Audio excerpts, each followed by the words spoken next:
Rajkot marketing યાર્ડમાં આજે પણ ઘઉંની આવક થઈ નથી, પણ યાર્ડમાં આજે કપાસ અને મગફળી સહિતની જર્સીની આવક થઈ હતી. યાર્ડમાં લાલ સૂકા મરચા, ટમેટા, બટેટા સહિતના શાકભાજીની પણ આવક થઈ હતી. રાજકોટ માર્કેટિંગ યાર્ડમાં ખેડૂતોને પૂરતા ભાવ મળતા હોવાથી આસપાસના ગામોના ખેડૂતો પણ પોતાનો પાક વેચવા માટે રાજકોટ માર્કેટિંગ યાર્ડમાં આવે છે. ત્યારે આવો જાણીએ ખેડૂતોને કયા પાકના કેટલા રૂપિયા મળ્યા હતા.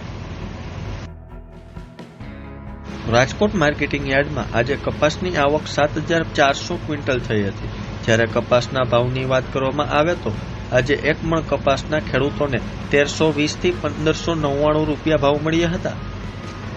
રાજકોટ માર્કેટિંગ યાર્ડમાં મગફળીની 8,000 ક્વિન્ટલથી વધુ આવક થઈ હતી. જાડી મગફળીની 3,100 ક્વિન્ટલ આવક થઈ હતી. જાડી મગફળીના ખેડૂતોને 1,090 થી 1,350 રૂપિયા મળ્યા હતા. જ્યારે ઝીણી મગફળીની 5,000 ક્વિન્ટલ આવક થઈ હતી. એક મણનો મગફળીના 1,110 થી 1,235 રૂપિયા મળ્યા હતા. રાજકોટ માર્કેટિંગ યાર્ડમાં લાલ સૂકા મરચાની આવક થઈ હતી. યાર્ડમાં આજે લાલ સૂકા મરચાની આવક 480 ક્વિન્ટલ થઈ છે. મરચાનો ભાવ ખેડૂતોને 1,150 થી 3,500 રૂપિયા ભાવ મળ્યો હતો. જો કે લાલ મરચાના ભાવ ખેડૂતોને સામાન્ય એવા મળી રહ્યા છે. રાજકોટ માર્કેટિંગ યાર્ડમાં આજે વધારે બટાકાના પાકની આવક થઈ હતી. આજે રાજકોટ માર્કેટિંગ યાર્ડમાં 4,320 ક્વિન્ટલ આવક થઈ હતી. ખેડૂતોને 350 થી 550 રૂપિયા મળ્યા હતા. યાર્ડમાં આજે બટાકાની આવક વધારે થતા યાર્ડ બટાકાથી ઉભરાઈ ગયું હતું. રાજકોટ માર્કેટિંગ યાર્ડમાં લીંબુના ભાવ ખેડૂતોને સારા મળતા ખેડૂતોમાં ખુશી જોવા મળી હતી. કારણ કે ખેડૂતોને એક મણ લીંબુના 1,800 થી 2,700 રૂપિયા ભાવ મળ્યો હતો.